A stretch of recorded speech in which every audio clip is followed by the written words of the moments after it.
Let's have the photo please. Chiranjeevi గారి తాతగారి picture ఇప్పటి వరకు నాకు తెలిసి మేమైతే చూడలేదండి, ఫస్ట్ టైం చూస్తున్నాం. అంజనీదేవి గారి father, the great personality Chiranjeevi గారు. ఒక్క వాక్యం వారి పేరు లేదంటే వారి గురించి చెప్పాలని రిక్వెస్ట్ చేస్తున్నాము, మీ చిన్ననాటి అనుభవాలు ఏదైనా. మా అమ్మగారి తండ్రి గారు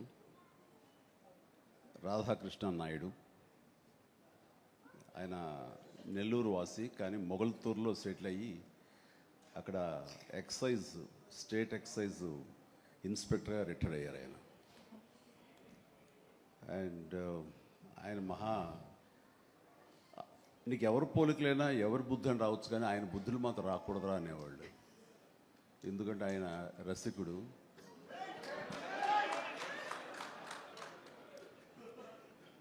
ఇద్దరు ఇంట్లో ఉండేవాళ్ళు, నాకు ఇద్దరు అమ్మమ్మలు. వీళ్ళిద్దరి మీద అలిగితే మూడో వ్యక్తి పాపం ఎవరో ఒక అన్నీ కోల్పోయిన ఒక వ్యక్తి అనమాట, జాలిపోలేదు ఆవిడకి అతి దగ్గర అయ్యారు ఆయన. అలా మూడు మనకు తెలిసి 4-5 ఉన్నాయేమో మనకు తెలియదు. అందుకని నువ్వు ఈ ఫిలిం ఇండస్ట్రీకి వెళ్తున్నావు, అవకాశాలు ఎక్కువ ఉంటాయి, జాగ్రత్త, ఆయన మాత్రం ఆదర్శంగా తీసుకోవద్దు అన్నారు. నేను తీసుకోలేదమ్మా.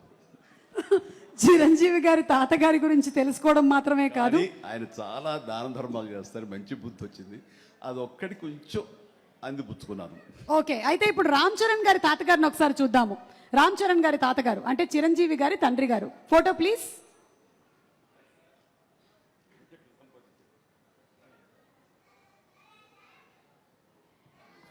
అమ్మా ఎస్, చిరంజీవి గారు ఈ ఫోటో వెనకాల ఏదో ఒక చిన్న స్టోరీ ఉందంట. ఈ ఫోటో తీసింది నేను, బ్లాక్ అండ్ వైట్. వావ్. ఆక్ఫా కెమెరాతో నేను తీశాను. ఇది మా నాన్నగారు చాలా స్ఫురద్రూపి అండి. యంగ్ ఫొటోస్ చూస్తే ఆయన గ్లామర్ నాకు కానీ, పవన్ కళ్యాణ్కి కానీ, నాగబాబుకి కానీ ఎవ్వరికి రాలేదు.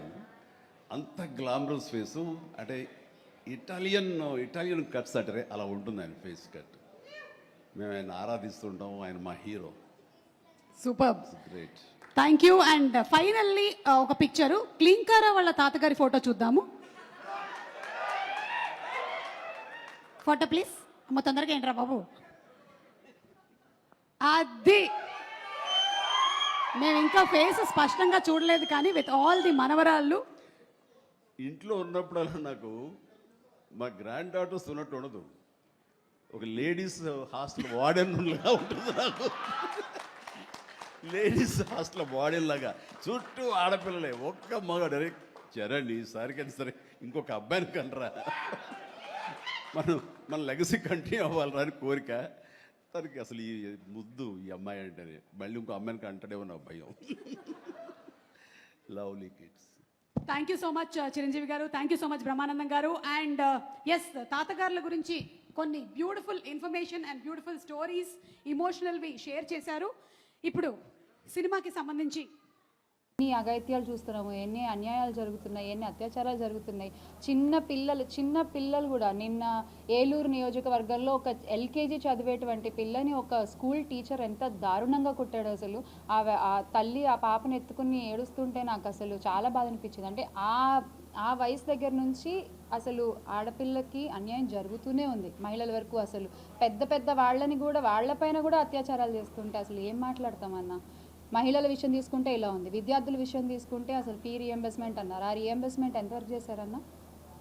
కాలేజీలకి డబ్బులు పంపలేదు, వీళ్ళ అకౌంట్లో డబ్బులు వేయలేదు. ఈ పిల్లలు చదువుకోవాలా, ఫీజులు కడితేనే కాలేజీకి రమ్మని కాలేజీ యాజమాన్యాలు చెప్తారు. అంటే విద్య అనేది ఎంత అవసరం అని భావించి జగనన్న నాడు నేడు పథకం ద్వారా కానీ, ఫీ రీఎంబర్స్మెంట్ పథకం ద్వారా కానీ, మెడికల్ కాలేజీల ద్వారా కానీ ఎంతవరకు ఇంటింటికి సాధ్యమైనంత వరకు విద్యను అందిద్దామని ప్రయత్నిస్తే ఈరోజు మీ ప్రభుత్వం ఏం చేస్తుందన్న? ఆపేశారు కదా, మెడికల్ కాలేజీలో ఆపేశారు, ఫీ రీఎంబర్స్మెంట్లు ఇవ్వలేదు. నాడు నేడు పరిస్థితి అయితే ఇంకా అసలు ఘోరం.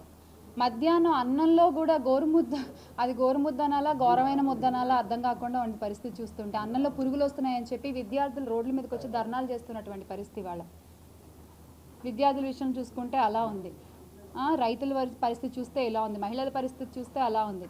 నేను మొన్న ఎప్పుడో ఒక సోషల్ మీడియాలోనే ఒక ఆయన ఎలా ఉంది ప్రస్తుత ప్రభుత్వం అంటే, మాకేముందయ్యా, మాకు కావాల్సిన మందు మాకు దొరుకుతుంది, మాకు కావాల్సినట్టు ఆనందంగా మేము దాని తర్వాత చాలా సంతోషంగా ఉన్నాం, చాలా బాగుంది ప్రభుత్వం అని చెప్తున్నారు.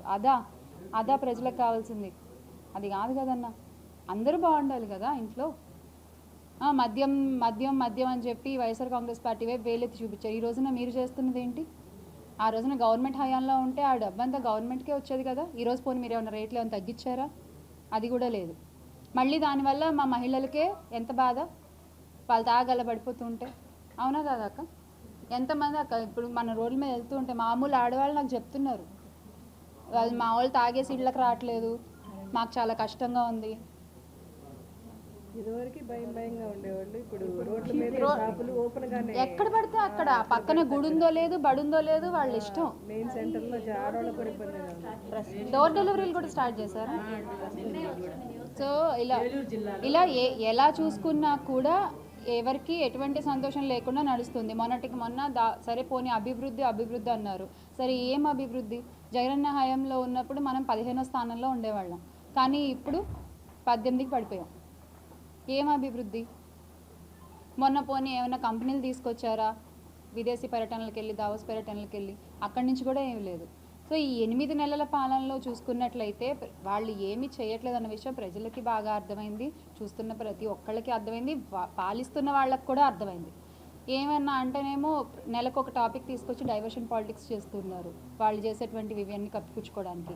ఏది ప్రజలు చూడకుండా లేరు, ఏది ప్రజలు గుర్తుపెట్టుకోకుండా లేరు. త్వరలో మళ్ళీ ప్రజలకి ఎవరిని ఎన్నుకోవాలో బాగా తెలుసు. మీరే దాన్ని చక్కగా గుర్తు చేస్తున్నారు ప్రతిరోజు, ప్రతి పూట. దానికి మీకు ప్రత్యేకంగా థ్యాంక్స్ చెప్పుకోవాలి. సో మళ్ళీ ఖచ్చితంగా ఆంధ్రప్రదేశ్ అభివృద్ధి అనేది జగన్తోనే సాధ్యం అవుతుంది. అది ప్రతి ఒక్కళ్ళు ఈ రోజున బలంగా నమ్ముతున్నారు. Make Andhra great again with Jagan అన్న. జై జగన్.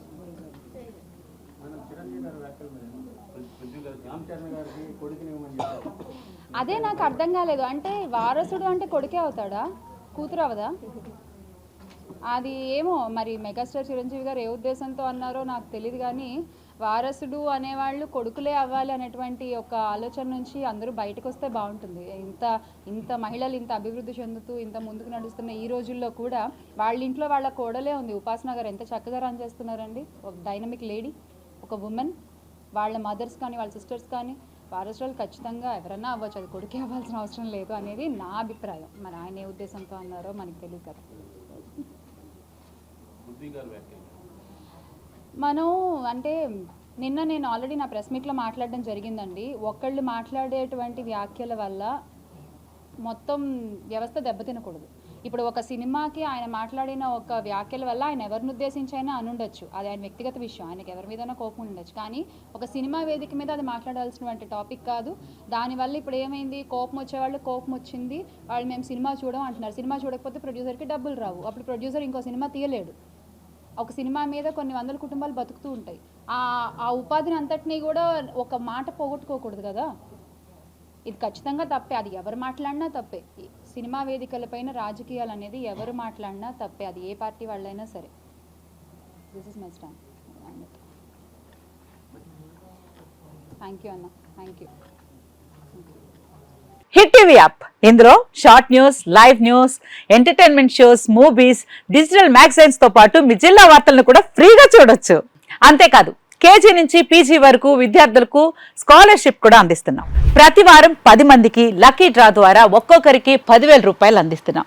ఇంకెందుకు ఆలస్యం, వెంటనే హిట్ టీవీ యాప్ ని డౌన్లోడ్ చేసుకుని ఫ్రీగా ఎంటర్టైన్మెంట్ పొందండి. Hit TV app. Hit TV app. Please download hit TV app. Hit TV app ని ఫ్రీగా డౌన్లోడ్ చేసుకుని ఎంజాయ్ చేయండి. మీకు నచ్చిన ఎంటర్టైన్మెంట్ కోసం హిట్ టీవీ యాప్ ని ఫ్రీగా డౌన్లోడ్ చేసుకుని ఎంజాయ్ చేయండి. హిట్ టీవీ యాప్ ని డౌన్లోడ్ చేసుకుని ఆస్వాదించండి, ఆశీర్వదించండి. ఇంతమంది సెలబ్రిటీలు హిట్ టీవీ యాప్ ని డౌన్లోడ్ చేసుకోండి అని చెప్తున్నారంటే ఎంత మంచి యాప్ ఆలోచించండి.